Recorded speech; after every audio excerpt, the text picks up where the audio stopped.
What do you do when you learn the men you're trying to save might already be scheduled to die before you can reach them? What does it take to march 120 men, on foot, 30 miles deep into enemy-held territory, carrying nothing but weapons, a little food, and the knowledge that a single mistake means the massacre happens anyway, just faster? And what happens when that raid actually works, when American Rangers, Filipino guerrillas, and a small team of scouts pull off a rescue so complete that history would eventually call it the most successful prisoner rescue mission in the entire history of the United States military? On the night of January 30, 1945, at a camp near a town called Cabanatuan in the Philippines, that rescue happened. 513 prisoners walked out. 2 Rangers were lost. We'll show you exactly how that math was even possible in a moment. First, you need to understand exactly why this mission had to happen, and why waiting even a few more days was not an option anyone was willing to risk. This is the story of the Great Raid at Cabanatuan. The threat. By January of 1945, more than 500 American, British, and Dutch prisoners of war remained held at a Japanese camp near Cabanatuan in the Philippines, most of them survivors of the brutal Bataan Death March nearly 3 years earlier, a forced 65-mile march that had already killed thousands of American and Filipino captives through starvation, exhaustion, and outright execution before most of the men at Cabanatuan had even reached their first day of captivity. Those who survived the march had endured nearly 3 years of malnutrition, disease, and brutal treatment, reduced in many cases to skeletal versions of the soldiers they had once been. As General Douglas MacArthur's forces landed at Lingayen Gulf on Luzon in January 1945 and began fighting their way south, American intelligence received information that made the situation at Cabanatuan suddenly, urgently dangerous rather than simply grim. Weeks earlier, at a camp on the island of Palawan, Japanese guards had herded roughly 150 American prisoners into air raid shelters, doused them with gasoline, and burned them alive rather than risk their liberation by advancing American forces. That atrocity, confirmed through intelligence channels, transformed the question of rescuing the Cabanatuan prisoners from a matter of eventual liberation into a race against an explicit, demonstrated Japanese policy of killing prisoners outright rather than allowing them to be recaptured. Major Robert Lapham, leading Filipino guerrilla forces in the region, brought exactly this urgency to 6th Army headquarters, warning that Japanese forces in the area, expected to withdraw and rejoin the main fighting at any time, might execute the prisoners before departing rather than leave them behind alive. Lieutenant General Walter Kruger approved a rescue mission, but the camp sat roughly 30 miles behind Japanese lines, guarded by a garrison that intelligence estimates placed it anywhere from several dozen to several hundred enemy soldiers, with substantial additional Japanese forces, including tanks, moving through the surrounding countryside at the exact moment the raid would need to take place. The prisoners themselves represented one of the largest remaining concentrations of American captives anywhere in the Philippines by early 1945, survivors not only of the Bataan Death March itself but of nearly 3 years of subsequent captivity that had claimed thousands of additional lives through disease, starvation, and executions carried out for infractions as minor as attempting to trade with local civilians for extra food. At its peak earlier in the war, the camp at Cabanatuan had held more than 5,000 prisoners. By January 1945, disease, malnutrition, and periodic transfers of prisoners to slave labor in Japan itself had reduced that number to just over 500, men who had already survived circumstances that had killed the overwhelming majority of their fellow captives from the camp's earliest days. For American commanders planning the raid, the knowledge that these particular prisoners represented the hardest, most literal survivors of an already catastrophic ordeal added its own weight to the urgency of getting the mission right the first time. The secret development. There was no secret weapon behind the raid on Cabanatuan. What there was, instead, was an unusually patient and thorough planning process, built on reconnaissance gathered by men willing to get close enough to a heavily guarded enemy camp to count guards, map machine gun positions, and time the routines of the soldiers holding it, all without ever being detected.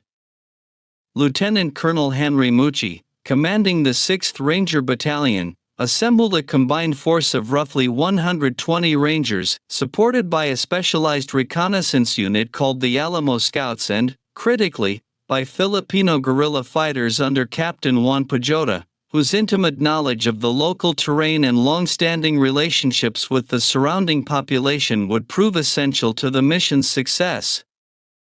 On January 28, Rangers from Companies C and F, commanded by Captain Robert Prince and 2nd Lieutenant John Murphy, set out on foot from Allied-controlled territory near Gimba, moving 24 grueling miles through rivers, ravines, and thick underbrush, hiding in ditches and rice paddies whenever Japanese vehicles passed nearby, deliberately avoiding any contact that might compromise the element of surprise the entire plan depended on. 2 days ahead of the main force, teams of Alamo Scouts had already infiltrated close enough to the camp to conduct sustained, detailed observation, cataloging guard rotations, weapon positions, and the general rhythm of camp life with a level of patience that gave Mucci's planners exactly the intelligence picture they needed. What they discovered complicated the mission considerably. Rather than the lightly guarded camp initial estimates had suggested, the Scouts reported roughly 90 permanent guards, reinforced by an additional 150 Japanese soldiers temporarily quartered at the camp, along with a substantial Japanese force, including tanks, positioned along a nearby river crossing that any approach or retreat would likely need to use. Captain Pajota, drawing on his guerrillas' detailed local knowledge, proposed a solution that would prove decisive, positioning his own fighters to block that river crossing and delay any Japanese reinforcement long enough for the Rangers to complete the rescue and withdraw. The relationship between the American Rangers and the Filipino guerrillas deserves particular attention, because the mission's success depended on a level of trust and coordination between two forces that had, in most cases, never worked together before this specific operation. Captain Pajota's guerrillas had spent years operating in the immediate vicinity of the camp, developing an intimate understanding of Japanese patrol patterns, local terrain, and the sympathies of nearby villagers that no amount of aerial reconnaissance or American planning could have replicated on its own. When Pajota proposed delaying the raid by 1 day, moving it from Mucci's originally planned date to the night of January 30th, based on his own read of Japanese troop movements in the area, Mucci deferred to that local judgment, a decision that later analysis would credit as one of several critical choices that allowed the raid to proceed under conditions substantially safer than the original timeline would have provided. Technical supremacy. There is no chapter in this story about superior American firepower in the conventional sense, because the raid's actual execution depended overwhelmingly on precise timing, absolute stealth, and the disciplined coordination of three separate forces operating in the dark, rather than on any advantage in weapons or numbers against a Japanese force that, once reinforcements were counted, substantially outnumbered the Rangers themselves. On the night of January 30th, Rangers crawled the final stretch toward the camp on their stomachs, timing their approach to coincide with the noise of a distraction, a Filipino-piloted aircraft flying low over the camp specifically to draw guards' attention skyward and mask the sound of the Rangers' final approach across open ground. At a prearranged signal, Captain Prince's group opened fire on the camp's main gate and guard towers simultaneously, while a second element assaulted the rear of the compound, the entire initial assault lasting barely a matter of minutes before Japanese resistance inside the camp had been effectively eliminated. Rangers and Alamo Scouts moved immediately into the compound itself, working urgently to convince prisoners, many of whom did not initially understand what was happening or believe rescue was actually real after years of captivity, that they needed to move immediately toward the main gate rather than gather their belongings or hesitate in confusion. Simultaneously, roughly 5 miles away, Captain Pajota's guerrilla force, reinforced by a captured Japanese anti-tank weapon, engaged the substantial Japanese force gathered at the river crossing, successfully blocking any reinforcement from reaching the camp during the critical window the rescue required. That blocking action, fought entirely by Filipino guerrillas rather than American Rangers, proved every bit as essential to the mission's success as the assault on the camp itself, because a Japanese relief force reaching Cabanatuan even 20 minutes earlier could have turned a clean rescue into a catastrophic firefight with hundreds of barely mobile, malnourished prisoners caught in the crossfire. Inside the camp itself, Rangers faced a challenge that no amount of tactical planning could fully anticipate: convincing traumatized, malnourished men who had spent years in captivity that their rescue was actually real and that they needed to move immediately. Several survivors' accounts describe prisoners initially freezing in confusion or disbelief when armed men burst into their barracks shouting that they were Americans there to take them home, years of captivity having conditioned some prisoners to assume any sudden armed intrusion meant something far worse than liberation. Rangers had to physically pull some prisoners from their bunks and half-carry others too weak to walk unassisted toward the main gate, all while the assault on the camp's defenses was still actively underway elsewhere in the compound. That combination, an active firefight and a delicate, urgent evacuation of traumatized captives happening simultaneously within the same small compound, required a level of discipline and improvisation from individual rangers that the mission's careful advance planning could sketch out in general terms but could never fully script in the moment itself. The global impact. The raid liberated 513 Allied prisoners in a rescue operation that lasted, from the opening shots to the camp's clearing, roughly 15 to 30 minutes, depending on the specific account consulted, at a cost of 2 Rangers killed and a number of Filipino guerrillas lost in the blocking action at the river crossing, against a Japanese garrison and reinforcement force that suffered several hundred casualties across the full engagement. Getting the rescued prisoners, many of them too weak or sick to walk any meaningful distance, back to American lines required Filipino civilians in the surrounding villages to provide carts pulled by water buffalo, the number of available carts swelling from an initial 26 to over 100 as more villagers came forward to help move prisoners who could not walk on their own. The combined column of Rangers, guerrillas, and rescued prisoners reached American lines at Talavera on January 31, having successfully covered the entire return distance without losing a single additional prisoner to renewed Japanese action. General MacArthur, upon learning of the raid's success, wrote that no incident of the entire Pacific campaign had given him such satisfaction as the release of the prisoners at Cabanatuan, calling the mission brilliantly successful. The raid's psychological impact extended well beyond the 513 men directly rescued. It demonstrated, at a moment when reports of Japanese atrocities against prisoners were mounting, that a well-planned rescue could succeed even deep behind enemy lines, and it directly influenced the planning of several subsequent prisoner rescue operations elsewhere in the Philippines as American forces continued their advance.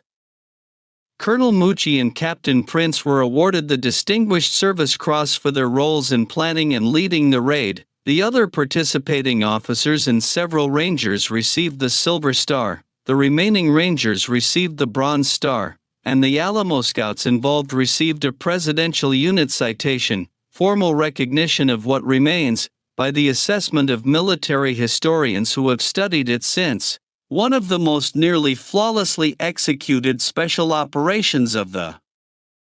entire Second World War. The bond forged between American forces and the Filipino guerrillas and civilians who made the rescue possible extended well beyond the raid itself, and it remains, decades later, a point of shared pride commemorated jointly by American and Filipino veterans organizations. The willingness of villagers with no direct stake in the mission's outcome to risk Japanese reprisal by providing carts, food, and guides for the column of rescued prisoners reflected a depth of cooperation between American forces and the local population that went well beyond simple military logistics. That cooperation, built over years of guerrilla resistance operating alongside and often in direct support of American objectives throughout the Japanese occupation, represented its own quiet but essential form of alliance, one without which the raid's celebrated 15-minute assault on the camp itself would have meant little, since getting more than 500 malnourished, often barely mobile men safely back across 30 miles of contested territory required exactly the kind of sustained local support that only years of trust between American forces and Filipino allies could have made possible. Conclusion. The raid at Cabanatuan endures, more than 80 years later, as a case study taught within the modern Army Ranger Regiment specifically because of how completely its planners accounted for every variable available to them: the guerrillas' local knowledge, the scouts' patient reconnaissance, the precise timing of a distraction aircraft, and the willingness of Filipino civilians to risk their own safety providing carts and support for prisoners they had never met. Each individual piece of the plan was, on its own, a reasonable and carefully considered decision. Combined together and executed with near-perfect timing on a single January night, they produced a result that still stands, by any reasonable measure, among the most successful rescue operations in American military history. What the Japanese officers responsible for guarding Cabanatuan actually understood, in the chaotic minutes after the assault began, remains recorded mostly in the silence of the historical record rather than in any surviving Japanese account of the raid itself, a silence that is its own kind of testimony. A garrison numbering in the hundreds, reinforced by additional troops and armor nearby, was overwhelmed and rendered incapable of resistance within minutes by a smaller ranger force relying on surprise, precision, and a blocking action fought by Filipino allies most Japanese commanders in the area likely never fully accounted for in their own defensive planning. 513 men who had survived the Bataan Death March and nearly 3 years of brutal captivity walked out of that camp alive specifically because a combined American and Filipino force refused to accept that the mission was too difficult to attempt, and then executed it with a level of precision that turned what should have been an enormously risky gamble into one of the cleanest, most complete rescues any army has ever managed to pull off.